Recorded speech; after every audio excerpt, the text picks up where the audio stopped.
Welcome to my channel ঘরোয়া রান্নাবান্না আমার হেসেল ঘর। আজকে আমার হেসেলে এক দুর্দান্ত স্বাদের নিরামিষ রেসিপি। হ্যাঁ, আজকে আমি বানাচ্ছি নিরামিষ কারি পকোড়া।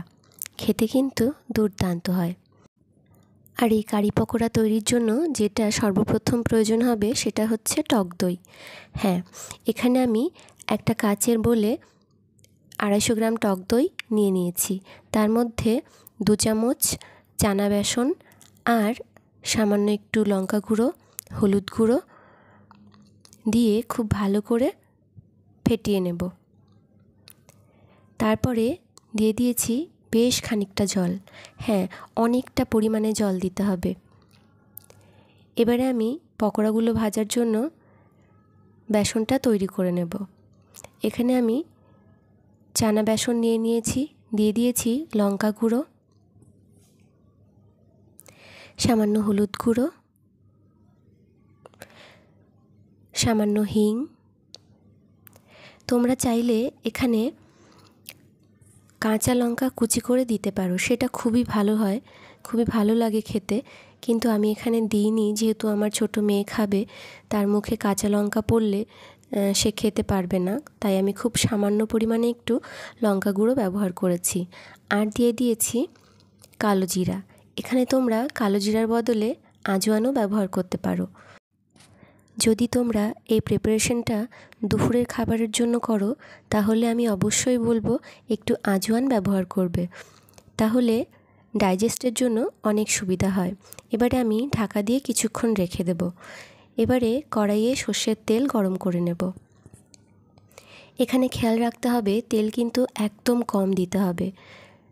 তেলের মধ্যে যদি পকোড়াগুলো ডুবে যায় তাহলে কিন্তু এই কারি পকোড়াটা রেডি হবে না।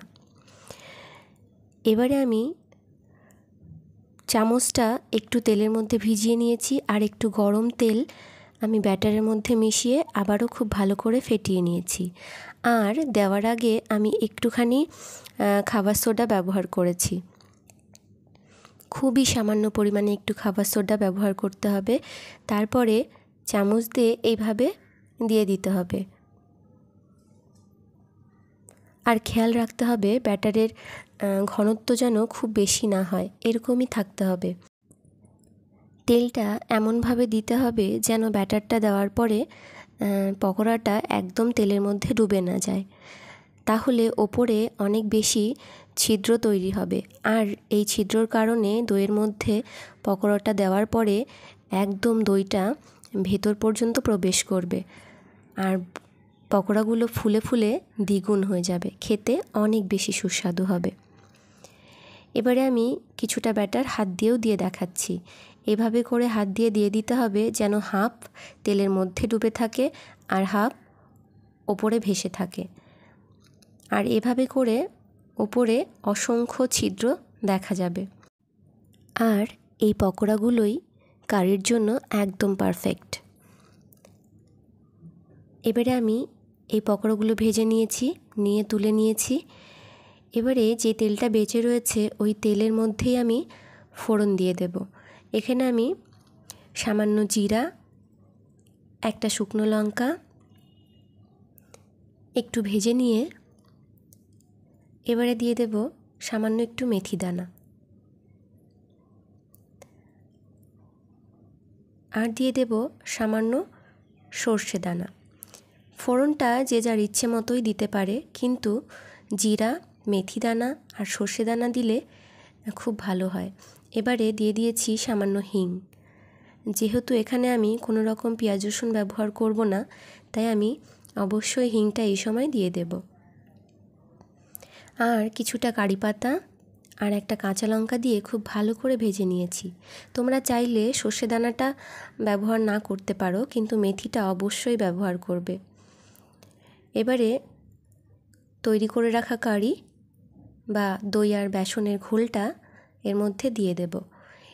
এই ঘোলটার মধ্যে আমি কিন্তু সামান্য চিনিও মিশিয়েছিলাম, চিনি, স্বাদমতো লবণ।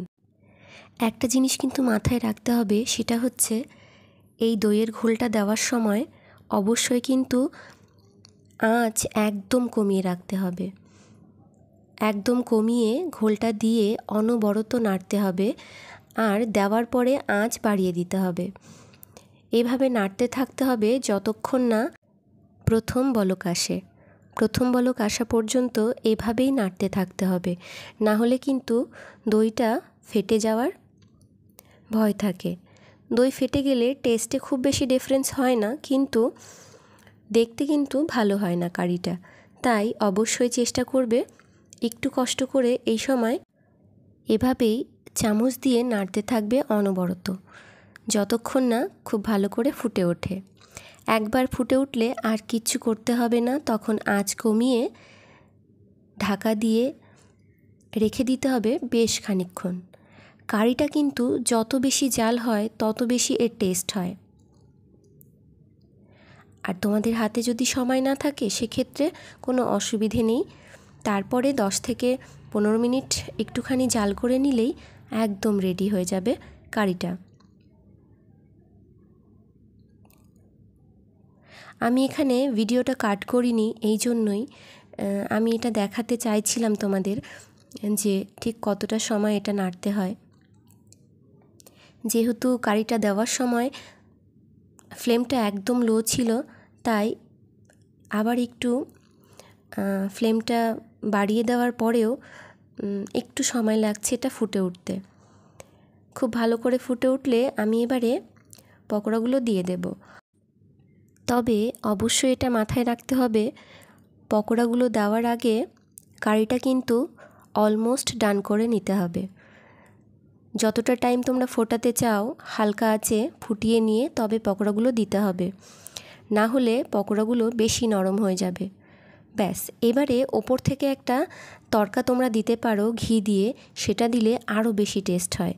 সামান্য একটু ঘি গরম করে তার মধ্যে সামান্য জিরা আর হিং আর লাল লঙ্কা গুঁড়ো একটু ভেজে নিয়ে ওপর থেকে ছড়িয়ে দিলেই একদম তৈরি। গরম গরম ভাতের সাথে দারুণ লাগে